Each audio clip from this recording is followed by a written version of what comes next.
All right, so welcome to the post show, guys. Hello out there in internet land.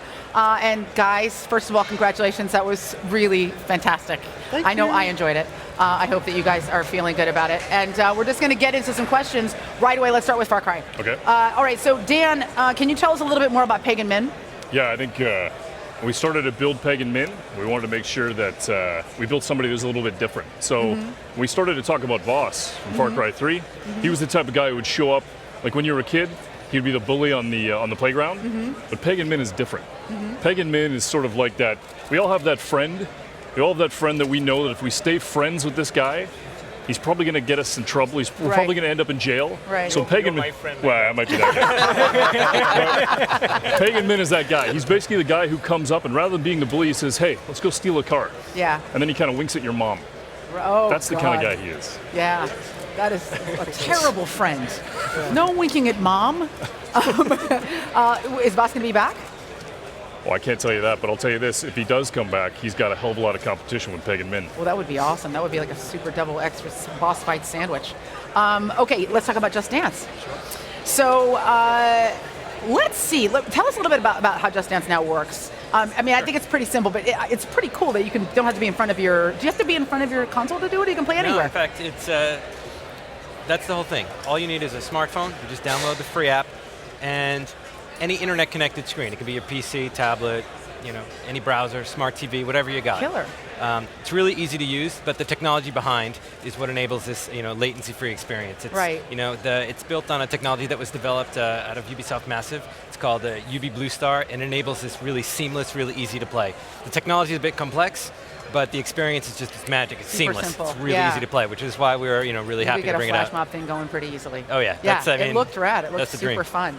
Have you seen a lot of Just Dance fans uploading crazy videos online? Oh, are you kidding? I mean, that's this huge community of people. Is there one that you've seen that was particularly memorable? And I really hope there's nudity involved. Naked dancing people, right? It was but horrifying. the one that actually my favorite ones are there's where some of the different fans collaborate. Like, so they'll dance. There's a guy, Tulu Akar 96 on YouTube. He posts videos of himself dancing, and he invited some other friends, Carl and Natasha. And they're in the US, and they post videos of themselves dancing together to songs, which is kind of cool. It's just the people around the world like dancing to the same song. We think that's really great. Yeah, I mean, what's nice about that is we talked about there being a Just Dance community. That's obviously a global community, and, which is cool. The other ones that are fun are when people actually take songs that aren't in the game yet, but they just make their own maps, make their own Just Dance choreography, and it's really, really cool. People with a long weekend. Okay, the division. All right, so let's see. I want to ask you a question that's going to challenge you. Tell us a little bit more about the guys with the flamethrowers. Tell us about the dynamic in the game. I want to understand more about who the good guys and the bad guys are. So for the guys with the flamethrowers, you will find them in parts of the city with a high level of contamination, like a high level of virus. And so they're drawn to that part of the city. And you can actually see them at the convention center backstage in the booth demo. And I mean, it's the idea that these guys they're trying to clear contagion out of the city, and they kind of don't care who gets caught in their net. Yeah, basically, but it's not really a good thing to do, because by burning corpses, contagious corpses, you actually spread the virus, and someone needs to write a letter. They need to be stopped. Was there a specific reason that you chose Manhattan as the setting for the game? You mean New York? Yeah. Yeah. So New York is sort of like a symbol, and it mirrors the complexity of our society, and I think everyone has a relationship with New York. Have you guys been in New York? Yeah. So if you haven't been there, you have probably seen it in TV shows or movies, so you sort of know what it actually looks like when it works as it's intended to work. But in the Division, it's turned upside down because of the virus, so it's about the contrast. I mean, also that's probably one of the most densely populated places in the world, so a disease would spread pretty quickly there. It looks. Last year that was my favorite. Sorry, guys. Last year that was my favorite. Not this year. I like everyone. You're all my babies this year. This year, you're all my babies. But I'm really excited to play this game. Okay, the crew. So, Julian, two things I want to ask you. How many people can play online with this game at the same time? I mean, you could have a pretty massive race going. Yeah, because we've basically got one server for everybody on each platform, which means that you'll always be meeting different people. we're not crowding the roads up, so you're never going to have some traffic jams, but Right. it means that you're meeting different people all the time. So as many people as buy the game on that platform, basically. Oh, that's killer. That's killer. And how, we know this is obviously a time-lapse piece we saw. It was incredibly beautiful, and I was sitting backstage, and everybody was oohing and ahhing about how gorgeous it was. How long would it take you inside the game to drive coast to coast? In that crazy Florida, New York Yeah, to LA? that trip's over 2 hours long, but if you're going direct New York, Los Angeles, in the fastest vehicle in the game, it's about 45 minutes, 1 hour. But if you're going off-road, way longer. Right. So it depends on the vehicle. Now, when you say fastest vehicle, you mean like the fastest standard vehicle or like the fastest outfitted vehicle? Can you... Outfit it. Okay. So you have different classes for the Right. vehicles. So Do mods. the highest class, circuit vehicles, race cars. Yeah. And that's the type of vehicle that you'll need to do a 45-minute run. Sweet. Sweet. Okay. AC. Alex. First of all, the trailer was just, I was talking to myself, and obviously everybody went crazy. It's beautiful. The trailer was beautiful, the gameplay was beautiful. It looks a lot like Paris. It looks like a really immense map. So tell me about it. Is it to scale? It's actually to scale. It is to scale relative to what Paris, how big Paris was back then, which is actually novel for the brand because typically AC is a third scale. We don't know this because everything is scaled a third. Right. But because we have seamless interiors, we actually had to make it real size. And this Right. is why it looks so monumental when you look at it. Right. No, and no, there's no loading. I mean, you're inside, No. outside, Fluid, continually. seamless. Yeah. Really, really beautiful. Well, tell us a little bit about the free running component of the game because Arnaud essentially took a nosedive off of Notre Dame, so didn't have to land in a haystack or on a pile of humans. Tell us a little bit about how the controls are new this time. Well, we for Unity, we completely revised the core pillars. Navigation is one of them. So what we did is we wanted to add more control, more freedom. We added something called control defense. It's actually input controlled. You can free run up or down, which essentially lets you do that stuff, and you don't need to look for a haystack anymore to get down from tall buildings. Right. I mean, that's like kind of true free running or parkour principles, right? He was running up walls and just kind of Exactly. using like speed and tension to get up. I mean, he obviously couldn't run sideways all the way up like a full building. Another thing but- that you might have noticed is you can actually run diagonally along walls, something Yeah. that you couldn't not do before also. Yeah, it's rad. Yep. If he ever stops being an assassin, he could definitely be like in Cirque du Soleil. It's like tight roping. It was awesome. Charles, can you now? You look like you're working really hard, actually. So how possible is it to get like truly fit playing this game? Basically, we built the game on a full body workout. So in the game, you have full 4 weeks programs, Cool. coach to guide you. So it's a real training method. The only difference is that now it's gamified, and each exercise is a real game. So we made sure to took a real moves for each game. You saw today the steps and the push-ups, but we have also the squats, the crunches, dodge exercises. So it's real fitness shit, but transform into games. So And is there an online component? Obviously, you can compare your high score with your friends. Can you Clearly. do multiplayer? Can you go online and play? You with can friends? play at 2 locally, and after that, with the replay feature that I demoed today, you can record every performance and send it to your friends. And then have them to try to change- beat yeah, you. Oh, exactly. that's rad.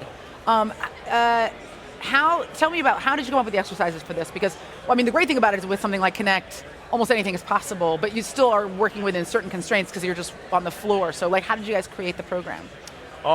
First, we choose the most efficient movements that we could. After that, we tested, of course, the relation with the Kinect. Right. But with the new Kinect HD on Xbox One, it's really great. The improvement is allowed us really to welcome all sorts of moves, including floor moves.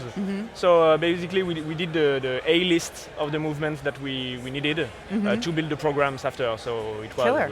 It's super fun to watch. I mean, I think Thank you. anybody who's skeptical about the idea of an exercise game being Of fun, course, it it was like fun to. I'm sure it was fun to play. It was hilarious to watch. I loved it. It was like Cool. elephants and tanks. All right, R6. We're gonna talk about R6. Jerome, that was first of all. Let's just talk about the multiplayer demo. Tell me about that map. Tell me about the game. I mean, it was great that we were actually watching real multiplayer footage, and Yeah. so tell us a little about it. Well, the video we saw is recorded in game, so it's a full-on demo of the game.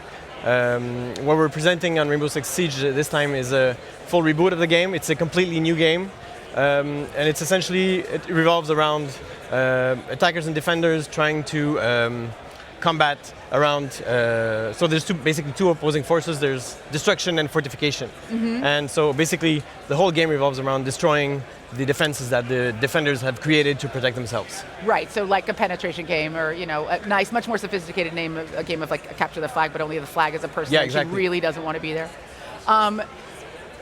Can I? Okay, so let's talk a little bit. What's up with the hostage? Do we know who this hostage is? I mean, is this like a component that's going to come out of campaign, or this is its own? Like, Well, who's that lady? It's a lady. It doesn't have any persona per se. We call her Olivia. It's actually to show the game mode. One of the game modes we're going to ship with the game. That game mode is Rescue Hostage.